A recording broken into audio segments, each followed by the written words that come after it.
Yes, everybody, welcome back to Five. Stephen Howson out here in Dubai. Rio Ferdinand, no sign of Patrice Evra. I rang him and he said, Allez le bleu! And then that's... I'm on my own. Oh, he's mugged us off. He's mugged you off. He has. But do you know what? I think, not necessarily me, but I'm pretty sure if England was in the final, you'd be probably pretty hard to get hold of as well, I imagine, this weekend. You wouldn't be seeing me. Yeah. That's what I thought. Anyway, we do have a show to do regardless. We're going to talk a little bit about what happened in the semi-finals, a look ahead to the finals, and also talk about some of the World Cup phenoms. Obviously, this is brought to you by our partners, EA Sports, FIFA. Experience the world's greatest stage by playing the FIFA World Cup 2022 update. Play now on FIFA23, no additional cost. And as I said, Uncle Pat has fully pied us today, but I'm sure we'll catch up with him in the near future. Rio, Argentina, Croatia, France, Morocco. Which of those were your favourites in terms of the matches that we saw? I think you have to say the Argentina game. I think the way that Messi came alive in that game and just showed everybody that it's part of his fairy tale ending. This was like, I have to get to the final. I'm going to make sure we get to the final. I'm going to do all I can. And he took it to the Croats. They were great up until that point of meeting Argentina, but when the little man says that it's time to go home, he's decided. He makes a decision. So he was unplayable. I mean, the third goal that he set up was just like, he looked like the defender looked like they had him at some point, probably 2 or 3 times in that phase of play, but he manages to wriggle out and has the precision, the awareness to be able to just lay something on the plate for one of his teammates to score. So phenomenal performance from Messi and well deserved from Argentina. France versus Morocco, the opposition decided. Morocco, big shock, big surprise, embarrassed a lot of bigger nations, I would think, with the performance and how far they managed to get and how tough their run was as well. They did not have an easy run to get in there and meet France. No, they didn't. And I think this tournament has been the tournament for underdogs. We've had so many different underdogs going into games, beating the big guys, embarrassing them at times. And you think, even Saudi Arabia against Argentina could potentially win this. Imagine that. Saudi Arabia beat the world champions.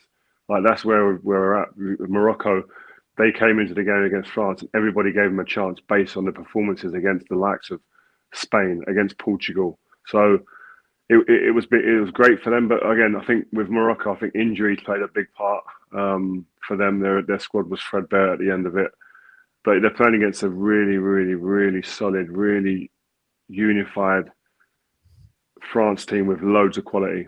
And I think I have to say, I think their most important player, arguably, is probably Griezmann. Especially in the knockout phases, Griezmann's been the most important player for them.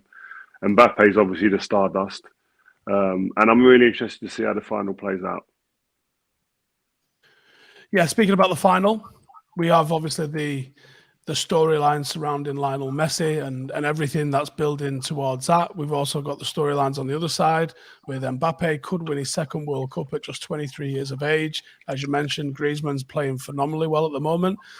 How do you see that 90 minutes playing out? I think it'll be cagey early on. I think both teams are quite comfortable when the other team have got the ball. They drop back into a bit of a mid to low block and can soak pressure up. But then they both have in the transition can be devastating. I think you've got Alvarez up front who makes phenomenal runs and is quick. And with Messi pulling the strings behind, they can go from defence to attack very quickly and very comfortably. But the same can be said of this French team. They're probably more explosive in that sense, with the likes of Dembele one side and Mbappe the other, and Griezmann just feeding balls through. But I really do feel that where the game could be won for Argentina is in France's left-hand side. And Mbappe plays really high on that left-hand side, has no defensive responsibilities, leaves Hernandez with a lot to do. I think the midfielder is going to be very important on that side. If it's Raphael, if he's back for this game, to be able to come out and help Hernandez, because I think that's where Argentina will see the weakness. I think it's been the most hit area for this France squad in the tournament so far. It's where other teams have found most joy. And I'm sure, listen, the third goal I spoke about earlier that Messi created for Argentina against Croatia was down that area, the right-hand side, France's left-hand side. So that's an area I think if Argentina are going to win, that's going to be a big area that's going to have to be exploited. France, Go on, mate. What are you going to say? I was going to say, we've seen Argentina play 3 different formations in their knockout stage so far. We've seen France stick rigidly to the same shape in every single game so far. Do you expect more of the same? And if you're Argentina, what sort of system are you sort of putting in place to deal with France? I wouldn't be surprised if they go to a 5 at the back, Argentina, and try and hit France on transitions. That's what they did 'Cause I against don't Holland. think, yeah, they've done that well against Holland. I don't think France are great at stopping a transition. They're okay at it, but they're not like world beaters at it. So that could be a ploy, and to make sure there's enough bodies around the likes of Giroud, Dembele, and Mbappe, so there ain't big spaces in between defenders. That could be something that I wouldn't be surprised to see. But it's very intriguing to see where they go with the formations. I think we know what France will come out like. They don't change for nobody. But what I would say about France is the way that they play. They play in bursts. They almost lull you into feel that you're in the game. Morocco in the quarterfinals, sorry, in the semi-final. Morocco were the better team at times. They were a team that had most of the possession. They were creating most of the chances, and you could see there was a confidence coming into their play, a bit of swagger, and all of a sudden, at critical time, bang, they hit you and score and deflate you and take the game away from you. Yeah, I think that's what this whole game's going to go. We spoke about it on Vibe with Five earlier in the week, that entire side, the France left-hand side, the Argentine right-hand side, the game's probably going to get won and lost in that side. And on that side is really interesting, this, I think, because you've got an attacker on each side who's going to be allowed to cheat, a fullback that's very often used to dealing with opposition 1v1 because of the fact that they have someone ahead of them cheating. Do you think it might be a case of who blinks first in this? Or like you said, Argentina could go to a back 5 to give them a little bit more stability to deal with the likes of Messi. To deal with Mbappe and allow Messi, the complete freedom to cheat. I think they'll give Messi free rein to do what he wants. It's just whether they go and say we're going to sit back. I think Argentine history suggests they don't mind going toe to toe. I think they might start like they will go a bit cagey and stay in, and then all of a sudden the emotion takes over with this Argentine and their ruggedness and their willingness to fight and create a moment out of nothing through a Messi, through an Alvarez. I think Gary Lineker spoke well about it. He said it's a similar setup to the 1986 team when you had Maradona and you had like Burruchaga, Valdano maybe, but most of the other players are just like really good, hard-working players that facilitated those guys being the best players. This Argentina team seemed very similar. And what I like is there's a humility with that. All the other players know their roles, don't want to be the star, desperate to win and be in the shadows of Messi. Comfortable with that. It's not very often you find that. Yeah, it seems like maybe Enzo is the only one that looks to try and maybe do a little bit of a spectacular as well, but he looks good doing it as well. It doesn't look like it's taken away from the team when he does it. I've been very impressed with it. He'll be in my top 3 young players of the tournament. I think he's been a standout. He's been a phenomenal player. I think he's looked so composed, so comfortable in that midfield area. And whether he's playing in deep line area or he's playing as an advanced 8, feeding the attacking players, I think he's been really, really composed and really good, impressive. We'll talk about the phenoms of the World Cup in just a second. But as a Manchester United centre-half, I want to ask you, what's your thoughts on Manchester United having a centre-half in both sides of this final? And we can talk about Raphael Varane. We've spoken about this a lot over the course of the World Cup. People's career, their legacy. People like Lionel Messi, if he wins this, what does it mean for him? But you've got somebody like Raphael Varane who's got no more room for another Champions League, and he could be adding another World Cup to it this weekend. Yeah, I mean, he's trophy cabinet. I mean, he's going to have to go and invest in someone, a carpenter, to start building out another cabinet the way that he's going on. If he gets another World Cup, they need cabinets on their own, them too. So it's I know he's, in terms of trophies and the importance, he's right up there. I mean, I don't know if there'd be any centre halves with a cabinet as good looking as he's one in that sense. But I mean, Ramos maybe, or PK maybe, actually, to say a couple. But he's a great player. You know what's impressive about Varane? He actually goes about his work very, very quietly. There's no airs and graces. He's a steady 7.5 every game. Especially when we're talking France here. He hasn't been opened up at all really in this tournament. He came in off the back of an injury as well, a little bit. So he's he just goes about his work very efficiently, and I think he's got partners that he's gelling with. I think Konate, he looks really good with. It's whether who plays alongside him this game as well. You've got Konate, and then you've got Upamecano. Both have been doubtful with illness, so we'll see who can Saliba come in. Imagine that. I mean, that shows the depth on the French bench. Lisandro Martinez hasn't got as much playing time as I would want, I assume. How about yourself? He started 2, come off the bench 3 times. But every time he's played, he's been top. He's been brilliant. I mean, he made a block in the game against, I think it was Mexico, which is a goal. It's a guaranteed goal. If he doesn't block it, it's a goal. And the celebration with him and the keeper and his other defenders. He has the passion. He has the emotion. And if they want to get into and rattle this French team, you play him. Think he starts? I'm not sure. I think he only starts if they play a back 5. That's going to be the defining moment for him, and that'll be the decider for him. If it's a 5, he plays. If he play a 4, he won't play. In my eyes, I don't think. Any team that you're leaning towards supporting in this, or are you just watching it purely as a neutral?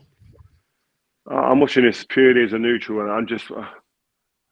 It's almost like you look at it. It can be a couple of ways. It's fairy tale approach where you're saying Messi destined to win this. Got a big camera crew with him following him about. This is the finale for him, the grand finale. Does this cement him as the greatest? Is that what it's about? Or do you look at it as the passing of the torch, changing of the throne? Mbappe winning it, influencing the final, and saying to Messi, thank you, but you're done now. So there's 2 ways that you can go, and I'm really looking forward to seeing how that plays out. Or is there someone new going to jump out the pack and go, this is me, I'm going to win this? The tournament Griezmann's had, I wouldn't be surprised for him to walk away with man of the match in the final. Yeah, no, definitely. Or even Enzo, definitely. as we mentioned, Enzo could score an absolute screamer, conduct it. I'm looking fairy tale though, Steve. I'm looking fairy tale finishes. I want either Messi to walk away and cement his legacy, or Mbappe saying thank you. It's time to now sit down. I'm the guy. All right, that's what I'm going with. Then. Let's put it on the line. Who's winning it? I'm going to go for a 2-1. 2-1 France. Mbappe inspired. I've said Argentina all along. You're going to go with that again? On the eve of the final. I have to say Argentina as well on this one. Let's talk about the Phenoms. So the FIFA World Cup Phenoms are the future World Cup stars. They've realised their dreams in record time. They're ascending to the world stage after making their FIFA World Cup debuts. We have got Bellingham, we have got Saka, Leo, Pedri, Martinez, Hakimi, Camavinga, Reina, Guendouzi, Koundé, Damsgaard. Rio, we're focusing on the youngsters here of the list. Which of those have had the best World Cup? I think you've got to say Hakimi on that list has been absolutely standout. Ridiculous form for the way he's helped carry that team. He's been one of, if not the most influential player in that team from right back. Marauding down that right-hand side, linking with Ziyech. So I'd say he'd be one of my standouts on that list. I think Jude Bellingham has been a phenomenal. He wasn't even a find. We knew about him before, but he's announced himself to the world now that he is a player here to stay. Who's got so much growth, room for improvement still, but absolutely influenced games in an England shirt like we've never seen a teenager do for England. And the other one on there, I have to say Koundé. Koundé has been really impressive for me. I mean, he's not one of the names that you thought would have jumped out at you, but he's been very solid. Very rarely seen him been below a 7 out of 10. Consistent, solid, done what he needed to do.